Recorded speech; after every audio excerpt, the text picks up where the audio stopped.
सद्गुरु मिलवे सर्वाधार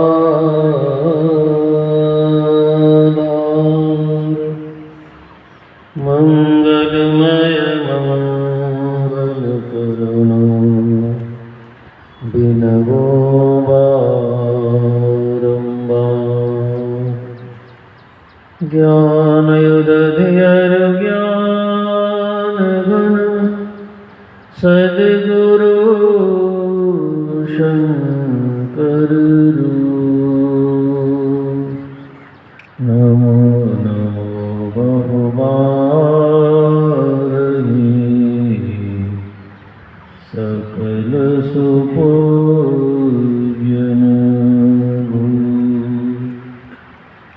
सर्वेश्वर के स्वरूप सिंहासन पर विराजमान परम आराध्य संत सद्गुरु महर्षि में ही परमहंस जी महाराज के पावन श्री चरणों में कोटि कोटि से नमन। उनके पावन हृदय परम पूजपाद संत साही स्वामी जी महाराज के पावन श्री चरणों में कोटि कोटि से नमन। अपने निवास में विराजमान संत मत के प्रधान आचार्य परम पूजपाद ब्रह्म ऋषि चतुरानंद जी महाराज के पावन श्री चरणों में कोटि कोटि से नमन। मंच पर विराजमान पूजनीय संत जन वंदनीय सत्संग प्रेमी माताओं एवं बहनों सभी को बार बार नमन और वंदन। अभी सदग्रंथ योग सिखोपनिषद से योग के संबंध में सुनने को मिला और योग का शाब्दिक अर्थ होता है जोड़ना, किस से किस को जोड़ना। एक कथा के माध्यम से आप बात को समझने की कोशिश करेंगे। भगवान कृष्ण का जन्म हो गया। भगवान शिव उनके दर्शन के लिए उनसे मिलने के लिए चले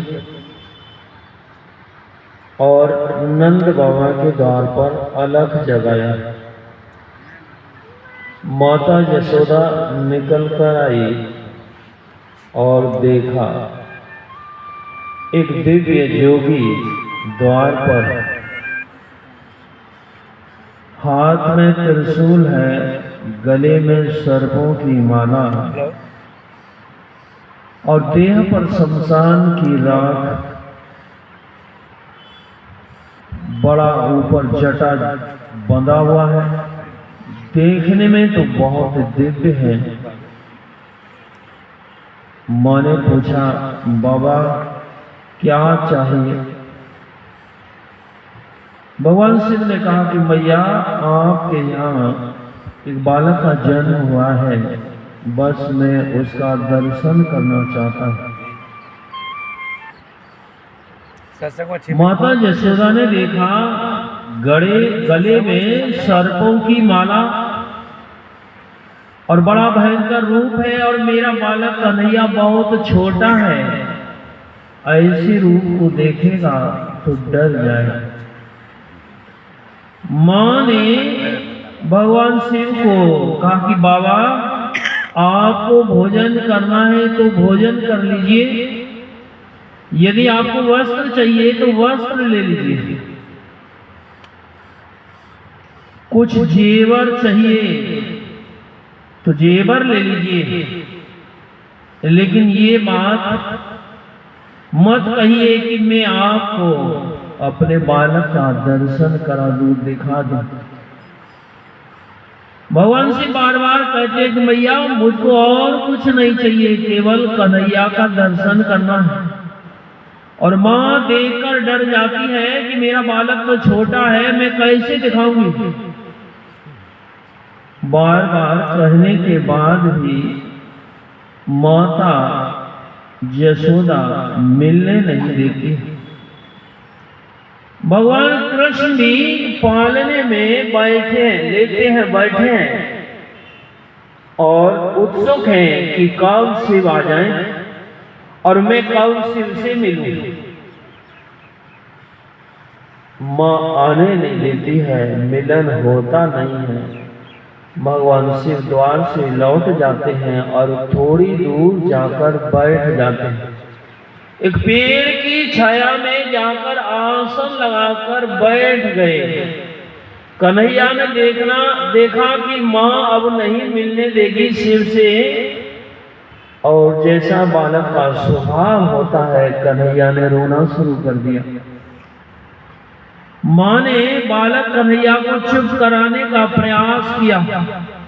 बालक और रोया। घर के सभी लोग आ गए। क्या हुआ, क्या हुआ, सब जानना चाहते हैं। माँ जसोदा ने कहा, अभी एक जोगी आया और जब से वो लौटा है तब से ही रोना शुरू हुआ है। जरूर उसी ने कोई जादू टोना किया। अब तो जोगी की खोज शुरू हो गई। सब लोग दौड़े, चलो ढूंढो कहाँ है। और जोगी तो वहीं बैठे थे। बस थोड़ी ही दूर में जाकर लोगों ने देख लिया और देख करके प्रणाम किया कि बाबा, जब से आप लौटे हैं तब से बालक रोता है, जरा देखिए क्या हुआ है। और शिव तो यही चाहते थे मैं कृष्ण से मिलूं, और कृष्ण भी यही चाहते थे मैं शिव से मिलूं। ये तो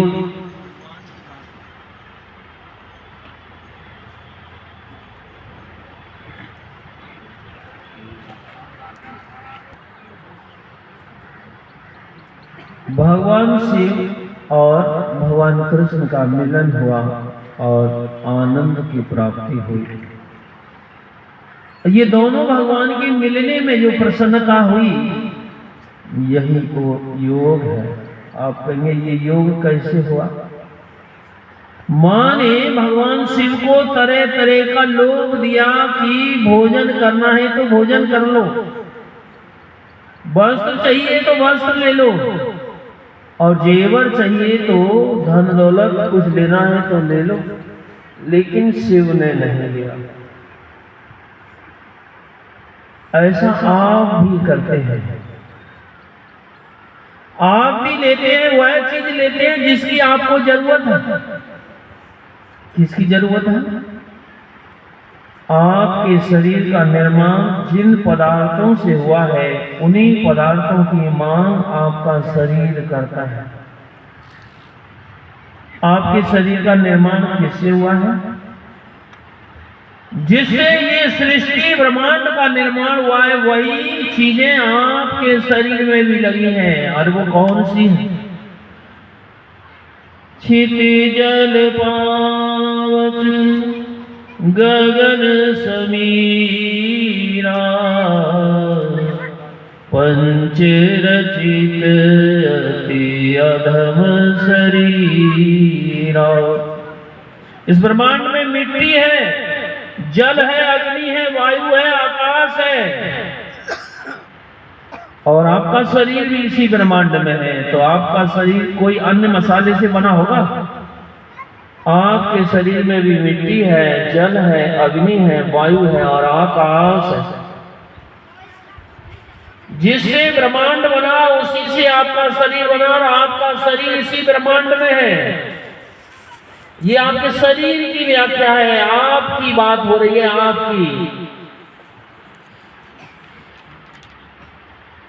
दान पेटी यहाँ पर नहीं रखनी चाहिए, और आगे जो लोग बैठे हैं इनको भी यहाँ नहीं बैठना चाहिए। लेकिन संचालन बाबा नहीं देख पाएगी क्या हो रहा है, और बीच में कोई भी नहीं आना चाहिए।